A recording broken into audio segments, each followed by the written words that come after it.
We're officially live. All right, Roddy, thank you so much for being here.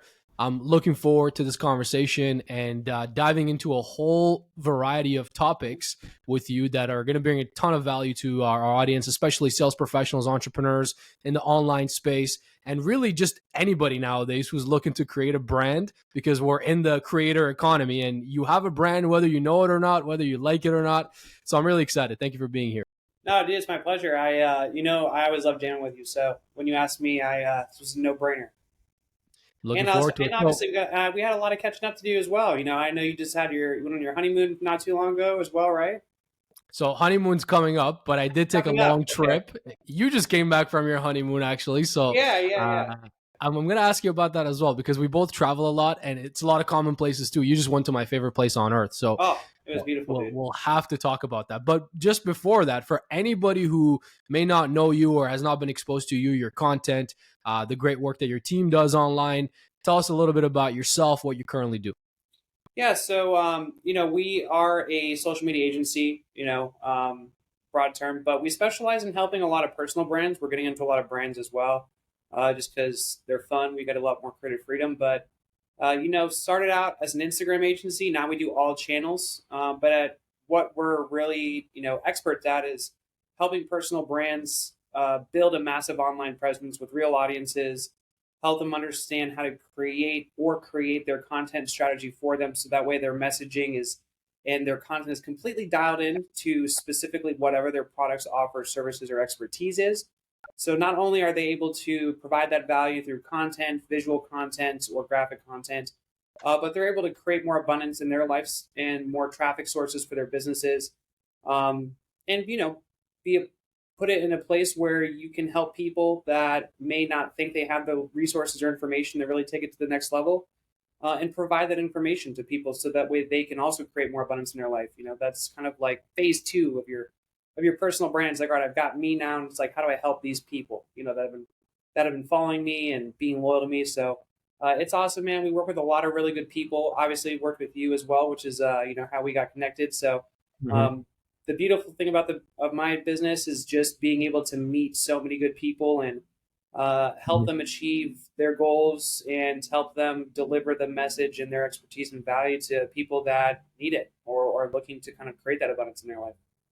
Yeah, absolutely. And like you said, we met through working together as well, through a couple of mutual friends. You were doing, a great service for their businesses, and they recommended that I speak to you as well. That's how we came across each other. Yeah, And that was a couple of years ago, right? I don't know, maybe 3 years ago at this point. yeah, Yeah. So we've been friends for quite some time. And like you said, it's always the network and the long-term relationship that becomes far more valuable than any deal you got going on with anybody. it So I'm really glad, is. It yeah, I'm really glad we is. met as well.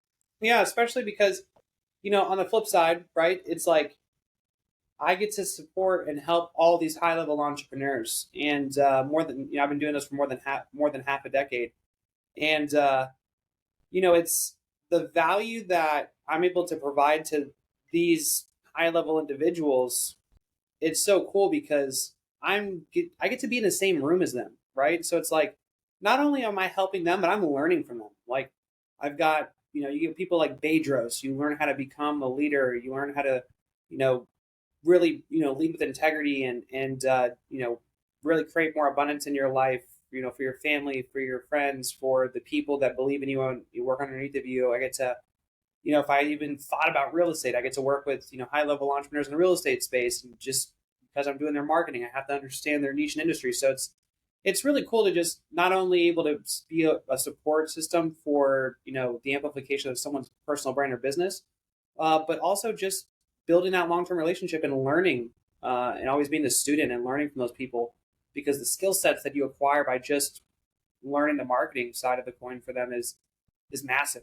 So it's like Mhm. obviously we were in marketing, and I'm a my expertise is in marketing, but it's cool because I have like this so much variety of like knowledge base in my head, from just working with some people, different people in different industries, that it's allowed me to kind of like kind of expand into other other sources of revenue or other projects that don't really take a ton of my time, but I'm able to kind of add value in there just passively through the knowledge that I've gained from my clients. Yeah, to your point, when you're the teacher or you're the expert in a specific industry, you learn more than anybody else. When I'm Mhm. teaching sales or I'm working with sales teams or anything in that regard, I'm growing more than anybody in that room. I'm growing more than 100%. anybody in that conversation. Yeah. Yeah, I love that you mentioned that. It's the best. That's the beauty of business is you get to work and meet really cool people, and then on the other side you also get to identify people you don't want to work with. You Mhm. know what I mean? So you get a lot of wisdom and you get a lot of experience as an entrepreneur. It's as long as you're built for it, which I believe everyone is, like you have the ability to, take your life and the trajectory of it and make it anywhere you want. Yeah, absolutely. So we'll talk about a lot of this specific content related advice, social media related advice. You just talked about customers and working with people you want to work with and not working with certain types of customers as well. There's a lot I want to get into, but one thing that I really want to do with this podcast and through these conversations is dig into the psychology of the individuals that I'm speaking with, Yeah. because that's what's always fascinated me. That's what I've always loved. That's why I got into sales and business in the Yeah. first You're in place. sales. Exactly, right? It's human psychology, it's human behavior, it's our thought processes. That's why I love biographies and I love studying people. And like you said, you learn what to do and you learn what not to do. So let me ask you some questions on the background. When did you know you want to get into business? How did you end up getting into business? Let's talk some backstory. Oh man, it's such a unorthodox story. But I my whole life I was, a B, C, D student. When I say B, it's probably one of those was a B. But I loved school. I just never enjoyed, studying or putting in the work of homework. Like I played sports and I loved that. I really just loved my teachers. I looked up to them. They were like mentors to me. So once college started becoming a conversation, it was like, oh man, I'm not going to get into a college. Like I don't have the grades. So I ended up moving to Orlando from Fort Lauderdale. Went to Valencia. Got my AA, and then went to UCF, and I lasted like 2 semesters before they kicked me out because my grades were so bad. Because I just once I got there, I just realized like, man, like this is not my style. Because even if I don't like school, like I really do love the smaller classrooms where you kind of have that more intimacy between you and a teacher who, in my opinion, is also like a mentor. It's like I just didn't feel like I got that continuity, and so in a way, I guess you could say I self sabotaged it. Mhm. You don't just fail, 2 semesters in a row, uh, unless there is some sort of just lack of I guess fucks, then Yeah, to sounds be like fair you about knew it. early on it's not for you. Yeah, but I went back to Valencia and I just thought like, what do I really like enjoy doing? And I've always loved being creative. I've always loved, you know, thinking of things, putting it to paper. I was like, all right, so I think I want to be like a creative person.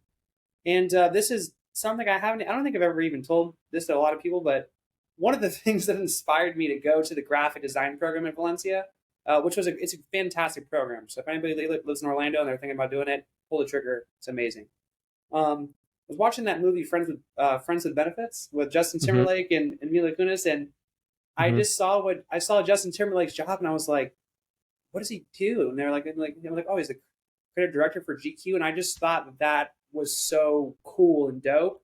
So it was like on top of me just going back to like my roots and like what I love doing. I saw that and I was like, all right, I was like, I want to do that. You know what I mean? So like that was my goal, was to be a creative director one day for like a publication, company. And Mhm. about halfway through my program, um, and at this point, I loved school. Like I went from a person who was out of class and then right home. Most of the time, not even going to class too. I would go to class, and the classes there were longer. They were like 3 hour long classes, and then I would stay at school for like 6 more hours, and I would just stay in the graphic design lab and just practice and meet some of the people in there and network and talk to the teachers. It was like for the first time, I loved and really enjoyed school. Wow. So when I got an opportunity to come over to this digital marketing agency that my buddy that I'd known for a long time, he was working at, he was a media buyer. He was like, "Hey, come check this out. Like we're a group of like 7 or 8 dudes. We're doing like 8 figures. We're working out of a penthouse."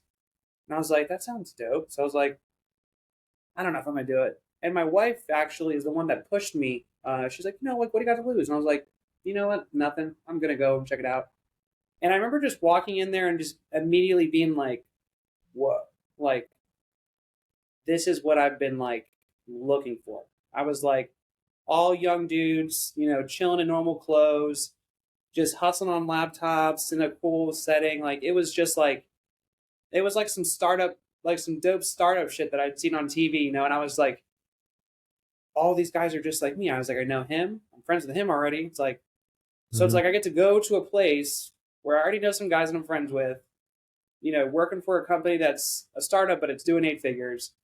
And I'm like, okay, screw it. So I started working there, and within 1 week, I dropped out of school, and I just went Wow. all in. So that was it. That was the turning point. Yeah, and everyone told me not to do it. Even my wife supported me. She was like, "Listen, if it doesn't work out, you just go back to school." And I'm like, "Yeah." Like at this point, it's like, what's losing a semester at this point? Like, who cares? Mm-hmm. So I jumped into it, went all in. Didn't even tell my parents that I had dropped out or had gotten booted from UCF for like 6 months until I knew I was like had a solidified position there because my thing was I was only halfway through graphic design school. They hired me to make ad creatives because they needed more creatives because the media buyers were doing both.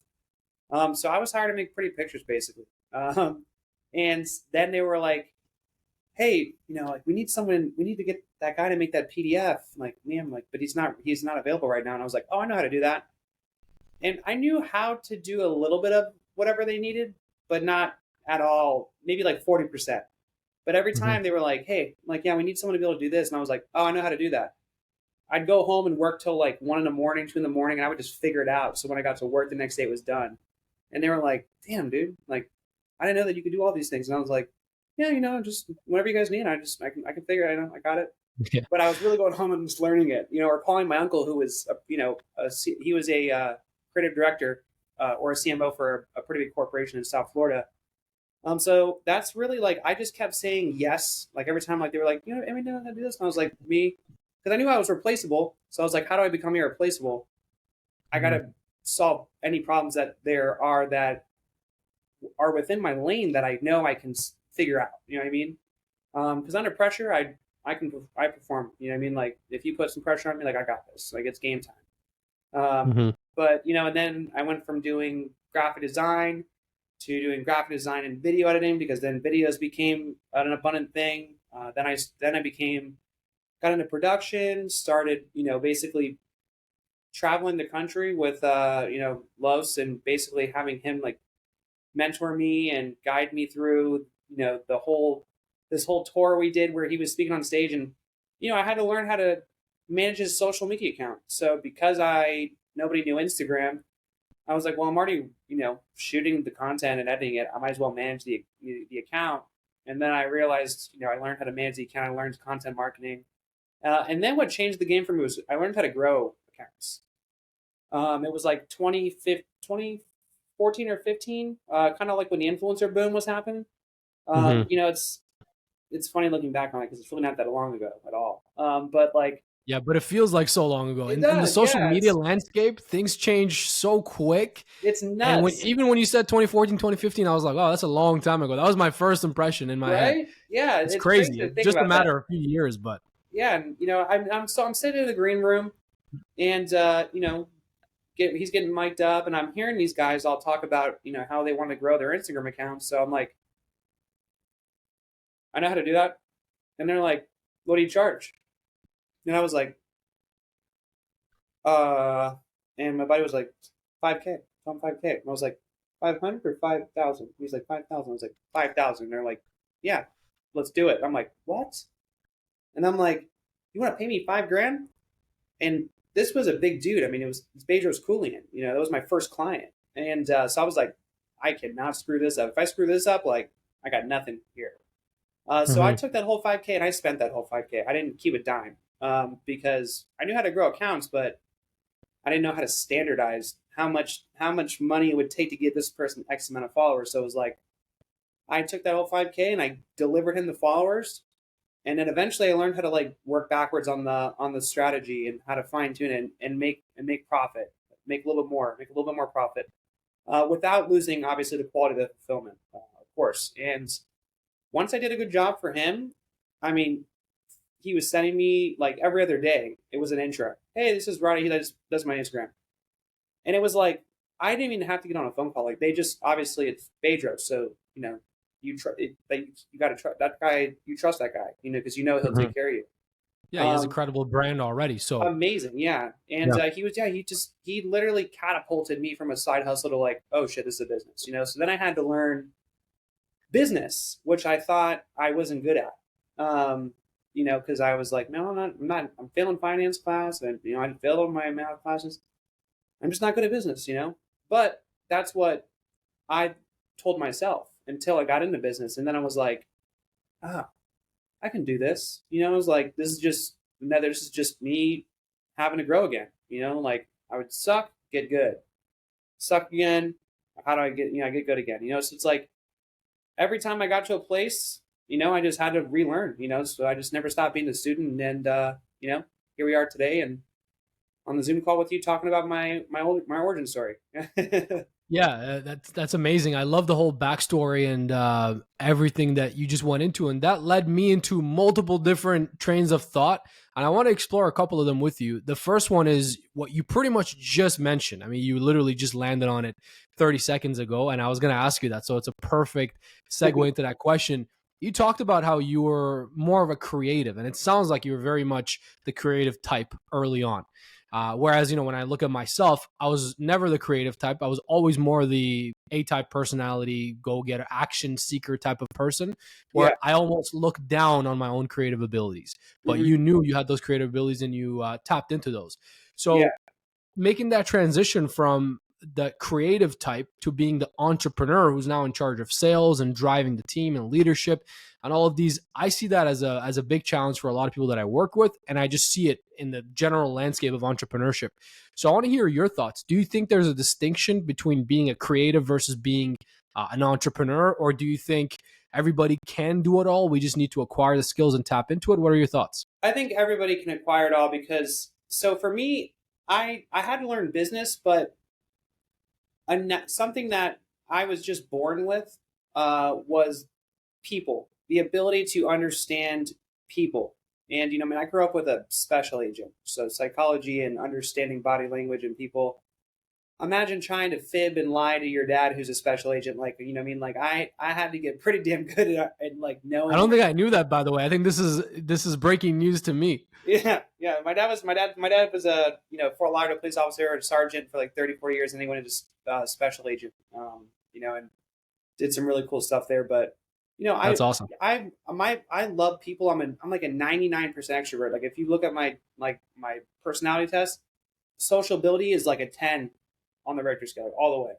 So like I'm a creative person. I was probably the most extroverted, guaranteed probably the most extroverted person in my graphic design program because most of them were very they were very introverted. Kind of like just to be transparent, just nerdy people that like to be at home on their computers. And so it's like I spent all my time on the computer when I was at school and got my work done. But when I was done, I was out socializing, like working at bars, talking to people. I worked in hospitality, so I understood customer service. So all these things that I learned even before I got into business helped me kind of like get the foundations at least. There's things even today that I'm still learning to be good at, and that's the thing is you can never stop learning and never should have an ego and think that you've got it all figured out because that's usually when you redact a little bit. But I think anybody can acquire the skill sets that they need because if they need it, not want it, if they need to have it, there's no other choice, right? Like if you Mhm. own a business and you're not good at sales, you either need to find somebody who's good at sales or you need to figure out how to become better at sales because your life's at stake. So like, Preach. what I mean? It's like you can pretend all day like, you might just not be built for it, or you can put on your fucking big boy pants and you can figure out how to get it done. And it's just reps. Like, yeah, maybe a creative person is going to take longer to get good at sales and vice versa, but it doesn't mean that after reps and putting in the work and time, you're going to start seeing progress, and that's when you get the real itch because nothing's more addictive than progress.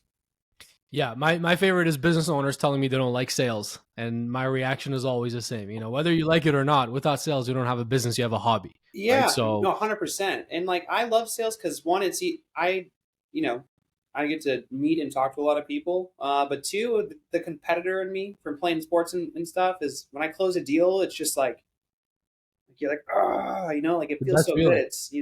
It's a rush almost. It's like Hmm. it's a game, but obviously a game of ethics. You got to make sure that you're also transparent, and Of because course. you could be good at sales, but if you're not positioning the sale correctly, that's already an L. You might as well just wait for that refund or that dispute to come through your merchant processor.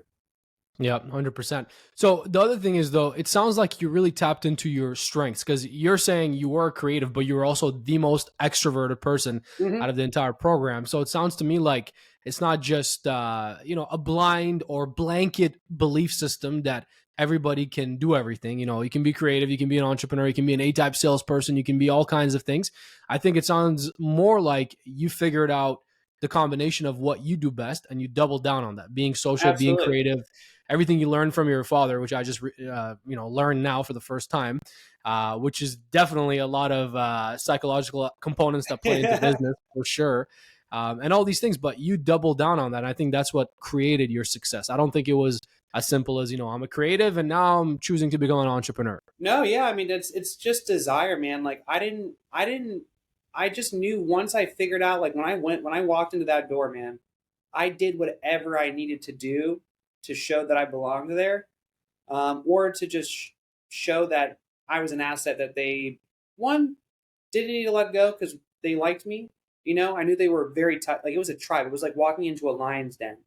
Um, Even though my friends were like friends in there, but like I walked into business lines den and they were like, they didn't give me the love that they would give me outside. I was like, okay, how do I figure out what do these guys like to do? Because I can tell like they're all friends, they're all tight. They're not just interviewing me for a job. They're interviewing me to make sure that I'm a good fit for their like tribe. Mm-hmm. So I knew that they woke up every day and got to the gym at 5:30 a.m. and they all went to the same gym. Most of them did. And it was, I mean, if you left in the morning, all right, it was 17 miles away from my house. So I woke up at 4:50 in the morning every day and I just showed up to the gym. And they were Mm-hmm. like, "What are you doing here?" And I was like, "I'm just here to work out." I would wake up at 4:50 to Mm-hmm. get there at 5:30, and then they're like, "Okay, come on, you want to work out with me?" And I'm like, "Yeah."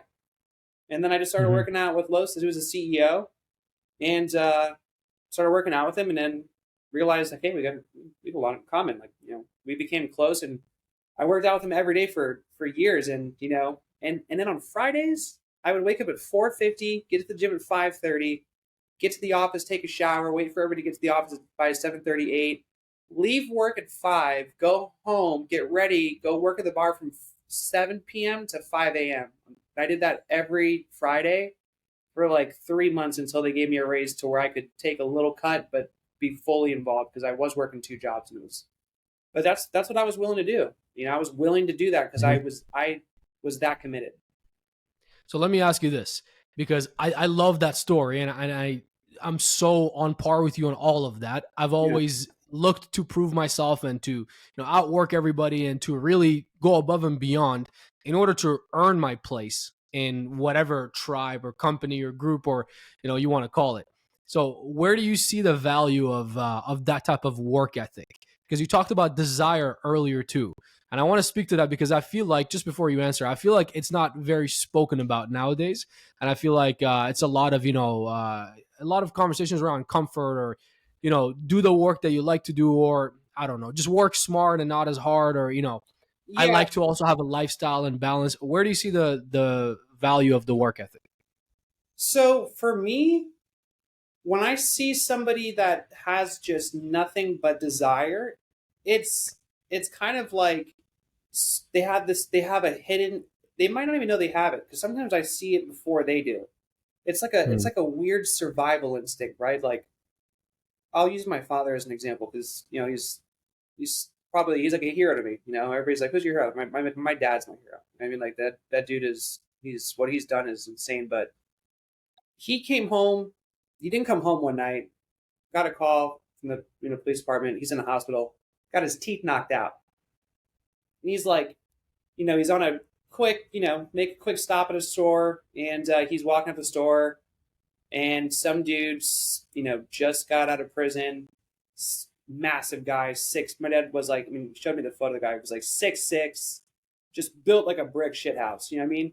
My dad's average height, he's, I would say probably back then he's probably like 175, 180, like, not huge by any means, but like he ended up having to take this guy out and wanted to survive him just one-on-one with this guy, until he knocked my dad's teeth out, but my dad kept going. And, that's something that's instilled in me is like, fight or, it's fight or flight, so it's when I see it in somebody, I know that person is willing to do and add value anywhere that's needed and not have to feel like they need to live through this like title and position of what, where they are, right? Like, are you here to be this person and just come in and do your job?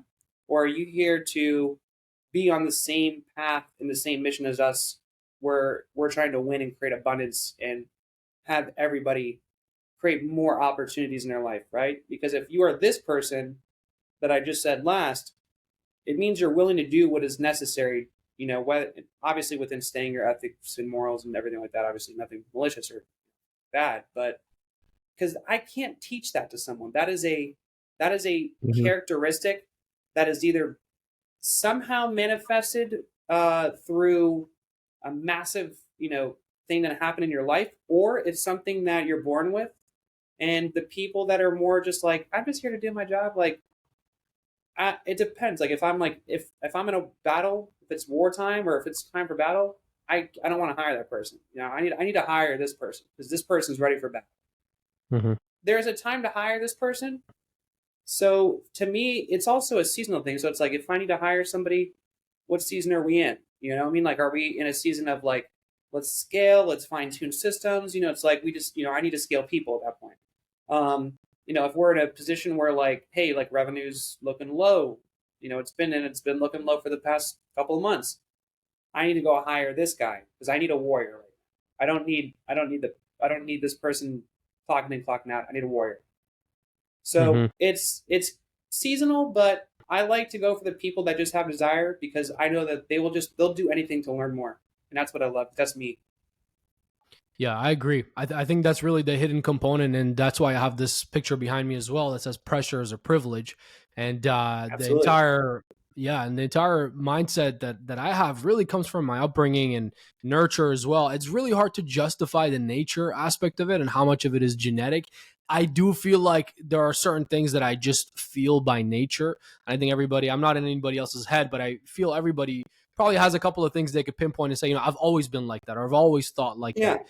So there's nature, but it's hard to quantify that. But I think it is. But you know what? When you're a kid, you're a sponge, and you're a sponge mainly. So it's like if you because obviously me and you, we're married now, so it's like the next steps of me and your life phase 2 is like we're gonna be having little midgets. I'm assuming. And so it's like you have to. You and I aren't married, just to clarify for the audience. You have a wife and I have a wife, just to be extra clear. Yeah. I thought that was true. I thought that was obvious. But anyways, it's like you can never be too sure. Yeah, exactly. But if you cultivate that in your household and like and lead by example, your kids are just a reflection and a mirror of you. So it's like a lot of how you're wired is a lot of how you were raised in. I'm good with people because my dad is the type of guy that will go to the grocery store and somehow spend 2 hours in there because he meets somebody in aisle 9 looking for bread and ends up becoming best friends with them. You know what I mean? Like, and then I also understand psychology because of that. And I'm a really creative person because of my mom. My mom is a very creative individual. And she has some of the most amazing designs I've seen. She went to Fort Lauderdale Art Institute. She didn't finish because she got pregnant. With me actually. But some of the stuff that she does, like, it's so, I'm like, God, I wish you understood digital marketing. Like, I want to help you because this is so cool. But it's a passion thing for her. She's retired and she's like, I got a craft show coming up. That's about it. I don't want to learn any of that stuff. It's just fun. I was like, okay, I get it. I don't want to take that away from you. It's like, I think most of who you are comes from how you were raised and, basically like the ethics and the morals and all of that transpires into the character development, at the age of like in your teens, where you start to really figure out how to kind of navigate conversations, social cues, do's and don'ts, and then when you get to our age, at that point, it's pretty much embedded. And then after that, it's taking those things and kind of becoming yourself, like who you are, and then paying that forward to the next generation. That's what I think so too. I think it mostly comes down to nurture and your life experiences and everything that you absorb. And in a lot of challenging experiences, you can either completely crumble or you can rise to that occasion. And I Yeah. think the more you do that, the more you build up your own self confidence and the more it translates into every area of life. So it definitely is nurture playing a stronger role. But I want to ask you one more question about the backstory, and then we'll go into the current state of things and some actual practical advice for everybody. And we'll Oh talk yeah. about branding and all of that. So I'm excited to dive into that. But last question on the backstory. So you said your first client was Bedros, right? Which Yeah. is a very credible person in the online space. He's got a Mhm. big brand. He's very well established. So you essentially landed a big fish on your first deal. How did you? I mean, you were in the right place at the right time through the network, through the circle, and all of that. Yeah, But absolutely. how did you feel about that, and how was that whole experience? And You, what advice do you have for somebody else going after big players? you know, so I had known Bedros. I had known him like, he didn't know me. I had known him for years because I just watched his content. And so I just really liked him and I was inspired by him, but really respected him because it was like when I first met him, he didn't owe me shit. I mean, like I'm here to get some camera footage, but like he would call me by my name. He asked me, he's like, "What's your name?" And I was like, "Oh, I'm Mike Roddy. Everybody calls me Roddy." And he's like, "All right, cool." So like it wasn't camera guy. Hey, Moses camera guy. It was like he went out of his way for me, which was mind blowing. Which frankly, it's hilarious that that's mind blowing because it's just how life should be. Um, to call, answer me by my name. So I was like, God, like that just felt so cool. So what I would do is I would every time he'd go on stage, I would get like shots of obviously Lois and my mentor, but then I would also just go for free and just get content for him and be like, hey, I got these for you. He's like, eh, thanks, man. Like you didn't have to do that. I'm like, yeah, I didn't, but I wanted to. I would just over deliver. Like I was just like, what can I do for this person? What's a time suck? That for them. Okay, cool. They don't have enough photos. Okay, cool. I'll go shoot some more photos for them. Like I would just find ways to. I would figure out what is an issue that they have that's holding them back from maybe like operating more effectively, scaling more in revenue because their time is just being sucked and it's maybe not being efficiently, allocated. So I was like, all right, I would just start figuring out how to solve those problems with my skill sets. And, it was scary, but again, pressure, right? Like I knew that I had to deliver for this guy. And if I had to jump into my own pocket because I couldn't get it with the full 5K, I was going to do it. There was no L Mhm. scenario. It was like, I'm going to make sure that this works. I'm going to make sure that I win. And that's it. There's no like, well, what's plan B? There's no plan B. Otherwise, I'm already screwed. I might as well walk out of the space. Yeah, we're getting this done. Fight or Yeah, I flight, love man. You that. just going back, survival mode, desire. hmm I love that. Okay. Just wanted to hear your thoughts on that. And I wanted to hear how that whole thing transpired because that's always interesting. And especially when you're working with bigger players. I remember some of my own personal experiences when I met the first couple of, celebrity entrepreneurs, quote unquote. I worked with some bigger names, some bigger companies. There's always that element of, nervousness and just wanting Yeah, to deliver. But also there's always the surprisingly pleasant element of, things they do that shows humility, like him knowing your name. 100%. And, He you wasn't even observe knowing my name; all he of that. was learning my name, just like asking me. Yeah. I was like, oh wow, like you are just you're a respectful person, like, and on top of being just an inspiration to many people. But 100%, man. I mean, it's part of how winners win, man. You gotta do what you gotta do, even when you don't feel like doing it. Mhm. Yeah, absolutely. Okay, so let's move on to current state of things and talk about some branding topics and what everybody is really thinking about on top of mind, and which is in Yeah. today's world, whether you like it or not, whether you know it or not, you have a brand, right? Whether you're in 100%. business for yourself or not, whether you're a sales professional, whatever position you're in, even if you work within a company, you're known as something. People have certain traits they associate with you. People know you for certain sayings, whatever it might be. All of that is your brand. So I Absolutely. always try to communicate this over to people, and I know this is your space and area of expertise, so you definitely agree with me. But I always try to tell people, even if you're not in business for yourself, you have a brand regardless. When your parents or your partner thinks of you, what do they instantly think? That's your brand. That's the image that Right. you carry. That's the brand you carry. So first things first, I guess, let me just ask you, how important is being conscious of your brand and looking to cultivate a brand? Yeah, I mean, your brand is, I mean, shit. Like you give somebody a business card back in the day, right? Most of the time, you get the business card, you put it in your pocket, it goes to the wash, you forget about it. You know what I mean? And the only thing you might remember is maybe how the 10 or 15-minute long conversation went with that individual. So you get a very small sample of like back in the day of how someone was. Mhm. Now it's on there forever. So the good news is that people don't really care to go in. They don't have the retention rate or the attention span, and that's not a feeling. That's just data because I can look at any IG reel and show you how long the average watch time is on any video. So they're only Mhm. watching like if the average watch time on a retention rate of content is 35 seconds long, most people are not going to go all the way to the bottom of your content to look at like the startup phase of your personal brand. So the best thing about the online space is like you can pull your phone out and just start getting reps in right away with nothing else. Now, that's how you get started. Doing it every day, turning into a habit. You know, there's times like right now, like I haven't posted in a little bit. My team's is getting on my ass. I'm on my own ass right now. I got to get one up today. You might get fatigued. When you get fatigued, what gets you inspired to do it again? Well, it's how do I make my content better?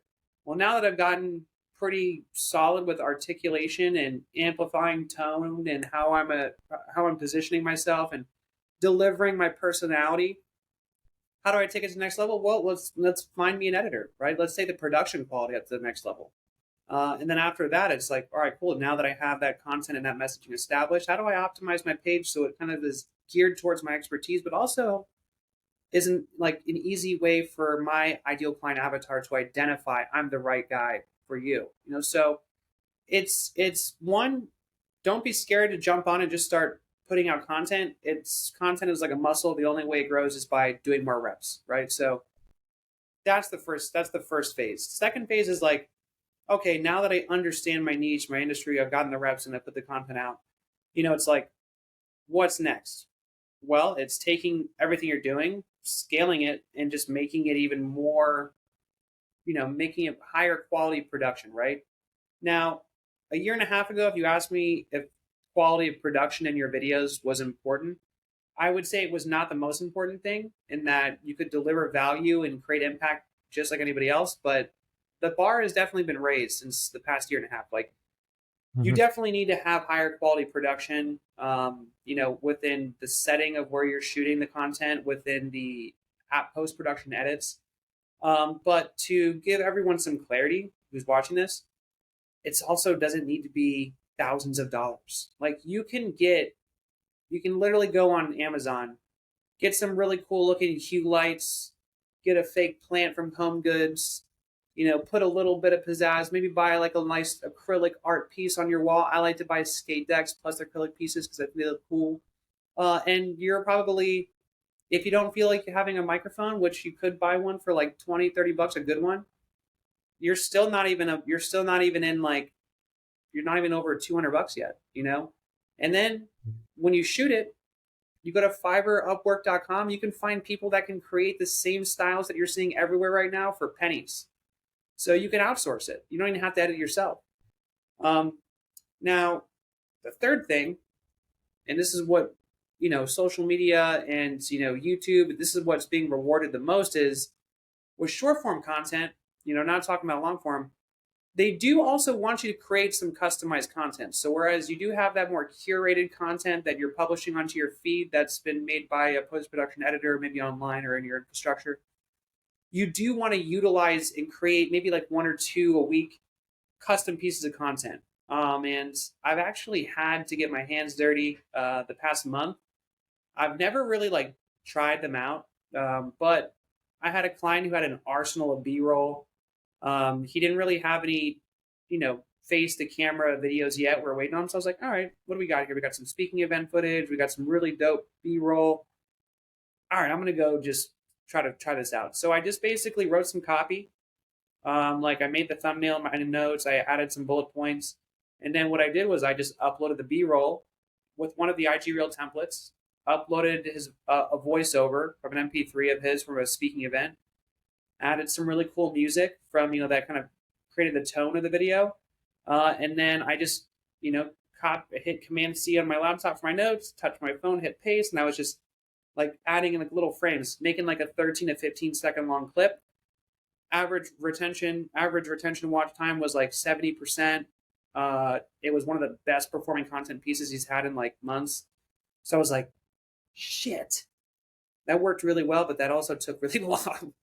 So I was like, how do I streamline that? And I was like, all right, well, what I'll do is I'll just make sure when I'm creating a strategy this week, I'll know Tuesday and Thursday, I need a custom content piece, and I'll just upload the B-roll to my phone, and I already kind of know what I need to say or what I need to have. So that way it's like, instead of me thinking through and taking hours, it's like, it'll be done in 10 minutes.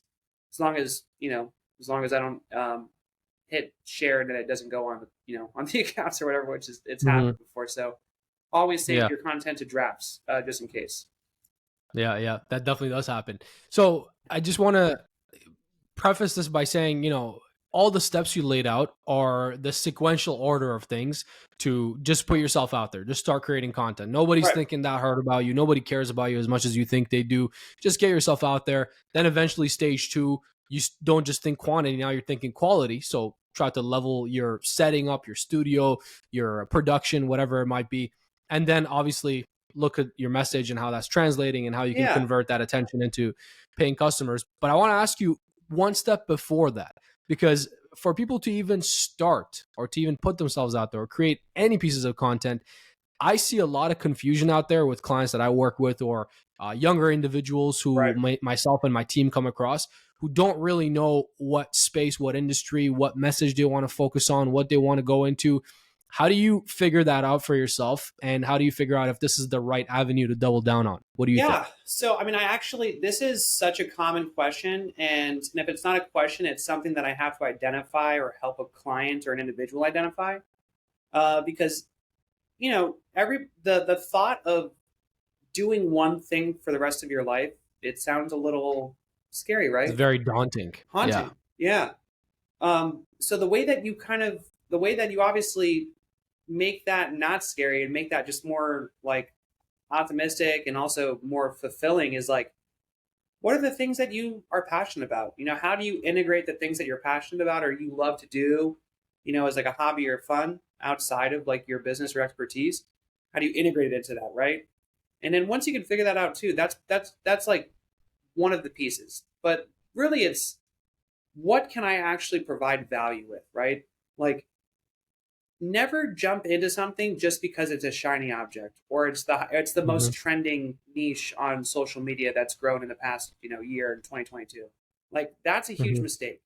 That's how you wake up every day feeling like you have no fulfillment, is when you've jumped into a space because it looked sexy. You've jumped into marketing because you watched too much Mad Men. And then you realize, oh shit, this stuff actually sucks. Like, this is not fun. It's like, if you take the time and realize that you could be anything and be successful on this platform, then that's what you do. Like, I have literally seen garbage men influencers on TikTok. And these guys are... I haven't seen that. Well, I don't spend time on TikTok, but I haven't come across that. There's influencers in random spaces you would never even see. Like, literally last year, one of the top trending niche on social media was survival niche. I believe. Which I was like, what? And then I started looking around. I'm like, that makes total sense, actually. Yeah, like all these guys that are popping up that are blowing up right now, they're actually in that niche. That makes total sense. Underneath of that, dental made total sense. randomly last year, I just started getting tons of dentists that wanted to build their personal brands. So it's like, Mm. find what you're good at, find what you're passionate about, turn that into like your sport. Like, and if you're going to get into something, go all the way with it. Don't half-ass it. Otherwise, you're going to get half-ass results. Be very consistent. Always stay up to date. I own my company, but I obviously showed you that I get my hands dirty and I get into clients' content creation and strategies all the time. It's part of my job.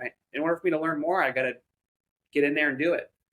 And when you do it that way, you see the progress. It makes life so much more fulfilling. It makes what you do so much more just like inspiring to others and polarizing. And as long as you also never lose the authenticity and the integrity of who you are, and you just stay true to that through the content, you're rich. You've already won. Yeah, I love that. I love that. I always say, pick what game you want to play and then play to win. Yeah. And that's exactly what you're just talking about. Whatever 100%. game you play, go all in with that. I'm definitely with you there. So if we have, some younger audience watching this, and they're thinking, okay, I got you. I'm not going to follow the shiny objects, and I'm not going to just hop on this trend because this one influencer is talking about this and selling the idea of it. I figured out exactly what game I want to play. I'm all in. I want to play to win. I got you on, post some content, do all this, then start to level up the production, clarify your message and all of that. But where are areas of opportunity right now that if I'm thinking long term, 3, 5, 7, 10 years, it's going to be worth my effort. It's going to be an area that's going to compound for me. Are there specific platforms, specific business models, anything specific that you could point to that you would say, this is an area we're doubling down, or this is an area where there's a lot of opportunity in the future? I mean, I'm biased, but I also, can quantify it just with one channel. But I mean, content marketing has just begun. You know what I mean? Like, it is like literally think about 5 years ago. Like, there are people that are making six figures on Upwork and Fiverr as freelancers. Like, they're just pumping out volume based content. You know what I mean? Like, content marketing is never going to go away, and you don't have to be the person creating the content. You can be in any niche or industry.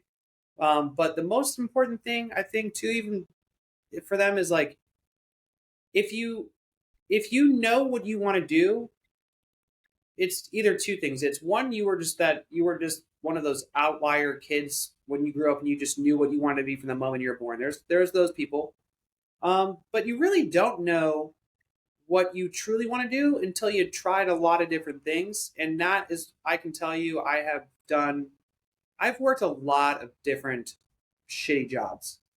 So like, when you have experience in all these different things and you just try it, that's when it's easier to find what you really love doing, because you can kind of like go, okay, cool. I comparatively from the last job, I really like this, then you get another job and you're like, all right, cool. Like, I really like this. But then you get to your final place and you're like, this is all the things I've loved from all the places I've worked at, and all the things I disliked are not here. This is it. It's like, could be a niche, an industry, a job, anything, man. Like, it's just, before you are, you're not positive until you do a little research on some different aspects. Like, right now we're in personal brands. We were just an Instagram agency. Now we do all social media channels. And we're working with more brands now, not just personal brands. So, where you are today is not what you're going to probably hang your hat on. You're always going to continue evolving, but evolution comes from consistency and finding more ways to be efficient, and really just making sure that you just consistently learn more things about your space, because this space is going to continuously grow. It'll never stop. YouTube paid out $10 billion to their creators last year. Wow. That I didn't know the number. Yeah, that's an insane number. I saw that in an article and I was like, whoa. And that's just YouTube.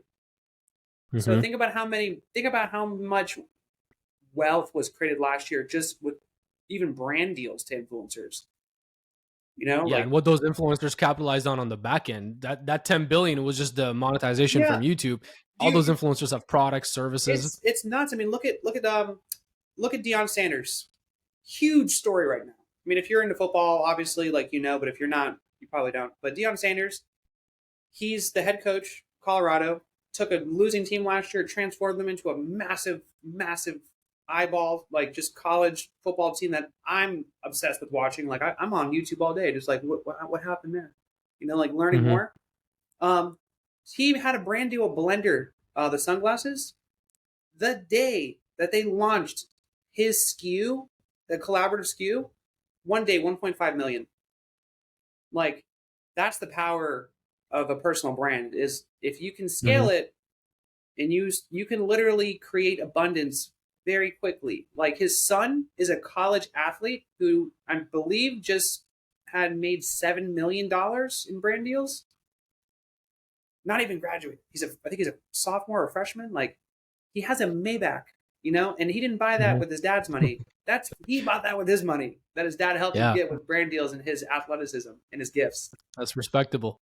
I love It's that. cool. Yeah, there's nothing that The Rock, Dwayne Johnson, can go on social media and promote that's not gonna crush it and not gonna crash the website and just He completely sell out. single-handedly, yeah, he single-handedly brought Under Armour back from the like it was almost done. They were like You're right. their sales were down. They were getting left behind. The Rock just comes in, good douche, skyrockets. He's That's got a perfect example. Perfect example. insane. And anybody of that stature, anybody with even, half that personal brand or a quarter of that personal brand, it just goes to show, it's not really the products or the services that people are buying. They're buying into you. They're buying into you as the individual, you as the brand. This is something I try to get across in sales all the time. And people take this the wrong way all the time as well if they're amateurs or they don't really get the the, Yeah. the meaning behind all this. But I always say, people buy you. And it's Yes. it's so funny, man. Some people get offended when they hear that. I've had all kinds of weird reactions to that where, I've had people tell me, well, does that mean I'm for sale or what are you trying to say here? And no, that's not what that means. People Yeah. buy you. They're not buying whatever product or service. They're buying into you. They're trusting you to 100%. guide them and lead them in that direction. Absolutely. I mean, people work with Roddy in my company because of me. Like they get introduced to me, they see my page. Most people don't even know the name of my company.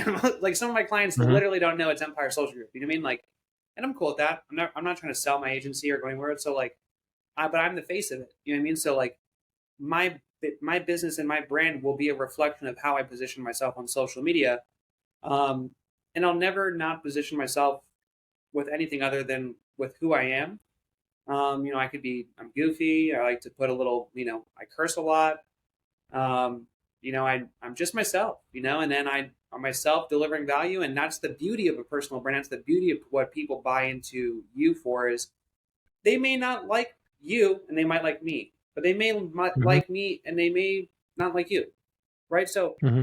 that's your unique mechanism is your personality. And that's what's going to attract somebody to work with you when they're looking at two people with the same skill sets that are both coaches that can both probably help them with the result. They're going to work with a person that relates to them, right? Because as a coach and a mentor, you have to make sure that there's times of vulnerability that need to come out as a mentee and person who's learning. You have to be vulnerable. Being vulnerable comes with being comfortable with an individual, right? And that Mm-hmm. comes from trust and relatability, and that should be reflected on content. Yeah, absolutely. So I want to ask you about a couple of common mistakes and just the do nots of branding and, whether it's in the online space or offline, but generally speaking with personal brands. One of my favorite people, Charlie Munger, definitely know him, but Yeah, for anybody who doesn't, Warren Buffett's business partner, worth a few billion. So I would probably listen to him or yeah, consider what he yeah. says, He's got you some know wisdom. Yeah, he's got a little bit of wisdom, 97 or whatever years old, still kicking, still reading, still yeah. on, board meetings of Berkshire Hathaway, Daily Journal, Costco. So the guy's crushing it in life in all aspects. But one of the things he says, I don't try to be smart. I just try not to be stupid. I Meaning love that. I look at all the stupid things and I just avoid those. By Yeah. default, I'm going to end up doing pretty well. Right. So on that same train of thought, if we're looking at common mistakes and the do nots of personal branding, what have you seen and what would you recommend we all avoid? Well, the do nots are when you're just not doing the work. You know what I mean? Like I get on calls with people all the time and they're like, as like, yeah, actually yesterday is a great example. I had a call with a an online trainer. He was in, and he was trying to scale his personal brand, and he's like, I've tried this, and I tried this person, didn't work. I tried it with this person, didn't work. So immediately I'm like, he's not a good fit for my infrastructure, but I feel like I can help him real fast because there's some things that are very obvious. I looked at his account. I haven't told him I'm looking at his account yet.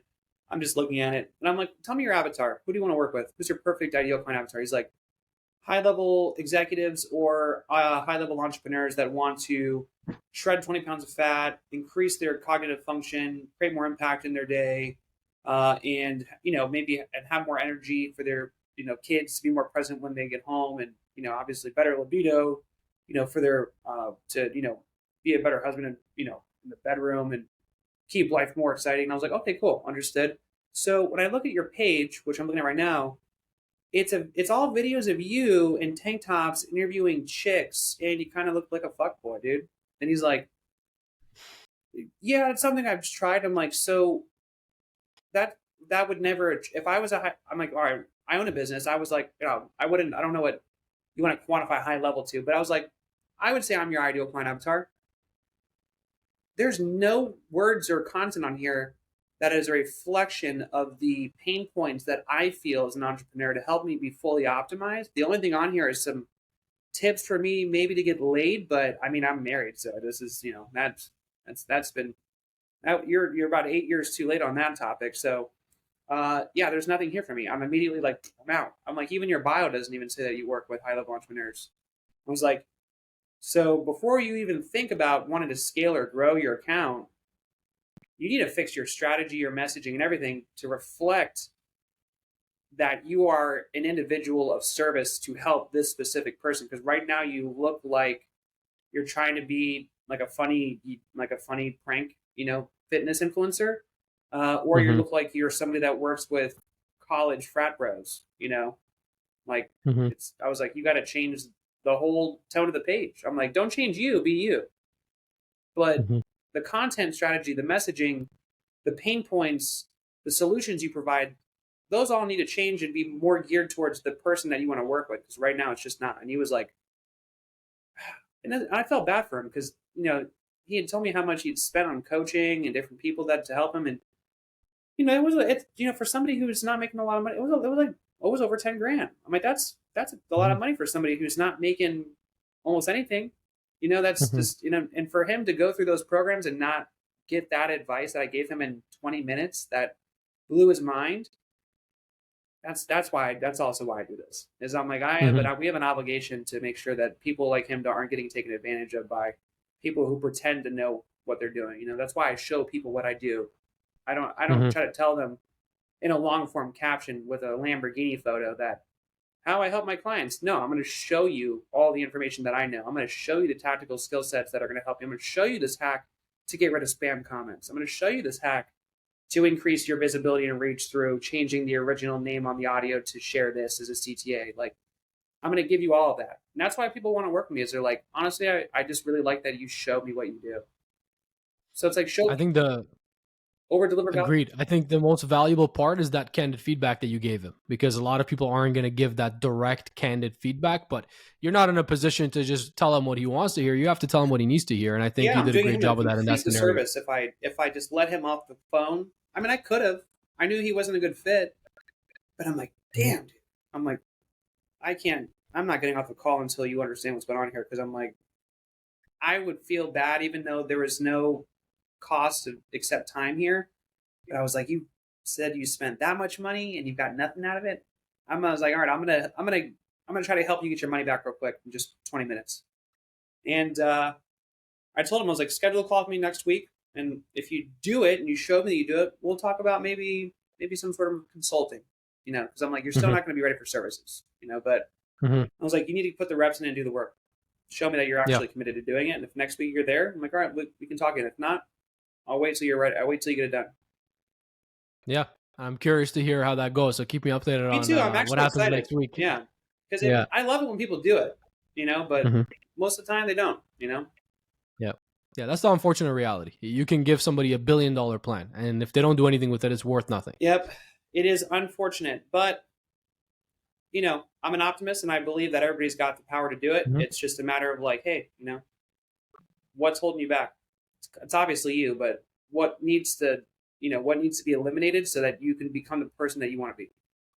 Yeah, I'm with you, and I'm usually an optimist as well. And you know what that reminds me of? A very common advice I give a lot of salespeople too, which is you can't just go into a deal or go into a sales scenario lacking complete professionalism and just being nonchalant about it, not being an expert in what you're talking about, not knowing what you're saying, thinking your prospects are your buddies and talking to them in colloquial language or like slang, or Yeah, if your prospect swears or says something, you swear too, and you think that's building a rapport. And to me, I tell them all the time, if you had said this to me and I was your prospect, if you had treated me like this, there is no way I would give you my business. Because if you can't demonstrate just a bit of professionalism in the sales process 100%. before you even earn my business, what type of service and treatment are you going to give me once you have my business? Right. And I see that with salespeople a lot. And I think it's the exact same concept you saw with this guy. It's 100% true. And I think the biggest learning curve for me in sales was knowing when to be professional, knowing when to kind of lose your filter, Yeah. and also knowing when to do those things by understanding who you're talking to on that call, right? Because like Mhm. you can get on a call with somebody, like I got on that guy, and he immediately no filter. So I was like, all right, cool, this is more casual. You get on a call with a guy who owns a private equity firm. I'm gonna make sure that if I do curse, I apologize. Sorry about that.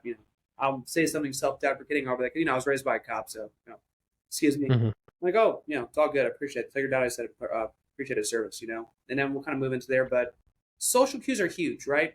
And it's kind of like we're about the same age, so I feel like you've Mhm. seen this movie. Was it Not Another Teen Movie? No, I don't think Oh, I've seen it. God, you're killing me. All right, so in Not Another Teen Movie, it's I'll basically check it out for sure. Yeah. there's this part in it where this guy is throughout the movie is trying to do the slow clap. It's like a comedy Mhm. movie, and that makes fun of all these old rom coms. Mhm. And every time the person's like, "Hey, dude, it's not time yet." And then like at the very end of the movie, he's like about to do it, and then somebody comes up from behind him and starts a slow clap, and then like it was just hilarious. But like it's kind Yeah. of like that same scenario. It's like you need to know when to start the slow clap because if you don't do it right, everyone's like, "Dude, you just made this awkward."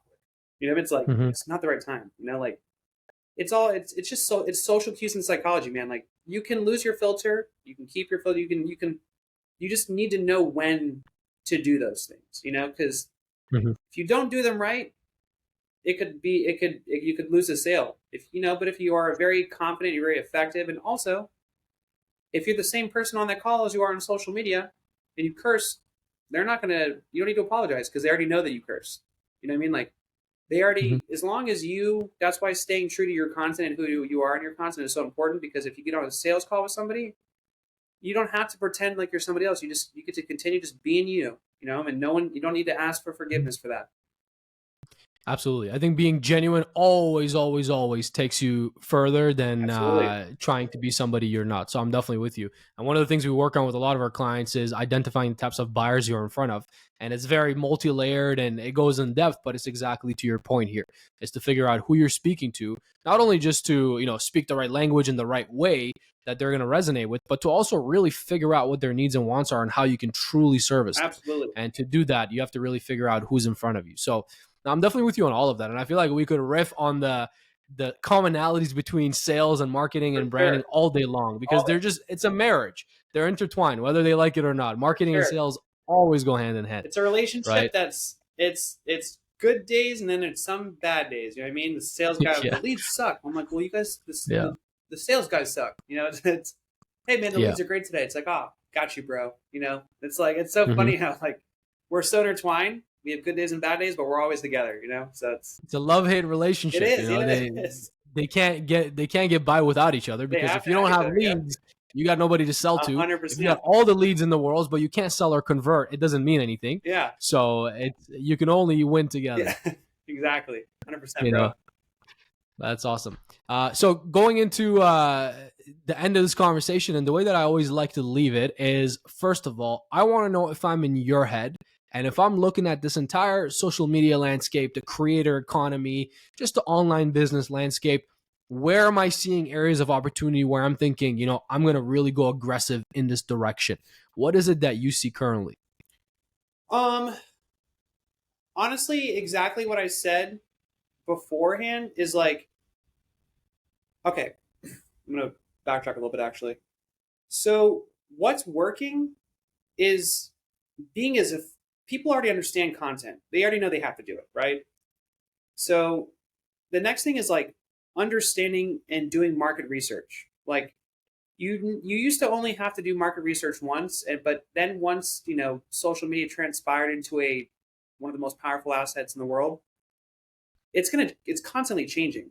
So you have to, if you want to know and be up to date with what's working, you can obviously follow me on my page, or also do your own digging. Go, all the information is accessible online. Like what's top trends. If you even go into your phone, every app or platform has a research area or a trends based area, right? Like all of the, you don't even have to ask. Like a lot of times people just don't understand how to really navigate through the platforms. And they have no idea that they're only utilizing like 15% of what features they actually have access to. So I would say like the most important thing is like, I don't even want to tell someone to what's like working today's day, because who knows, by the time this comes out, like it could be different. What you Mhm. need to do to find out and always know what's working is understand all the minor features and intricate details of the platforms, because they're constantly providing you with new tools and features, and some people are just not even trying to look at that stuff. So when it's like when they're struggling, they have no idea that all of the information for them to actually create more success and more visibility is in the same exact device that they're holding. You know, so it's really understanding the platforms. Once you understand the platforms and you understand, your flow of content, it's just about making sure that you're constantly optimizing and reviewing data. If you understand the data and you understand the content and you are actively researching, once you get those skill sets, you can obviously delegate that to somebody, but like you can't delegate that to somebody until you also have a baseline understanding, of how to do those things yourself.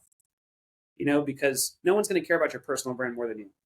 So it starts with you knowing and doing those things. And then once you Mhm. understand those things, you will always know what's up to date because it's being given to you every day, through free features in the platform.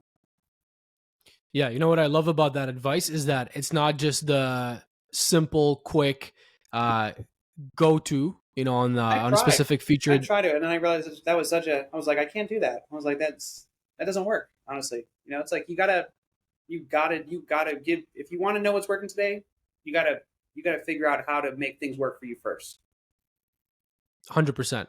And I feel like the important part of that is it's not just a quick, advice, but it's an evergreen principle. It's an evergreen piece of advice It's forever. that is gonna serve people long term, right? So I love that.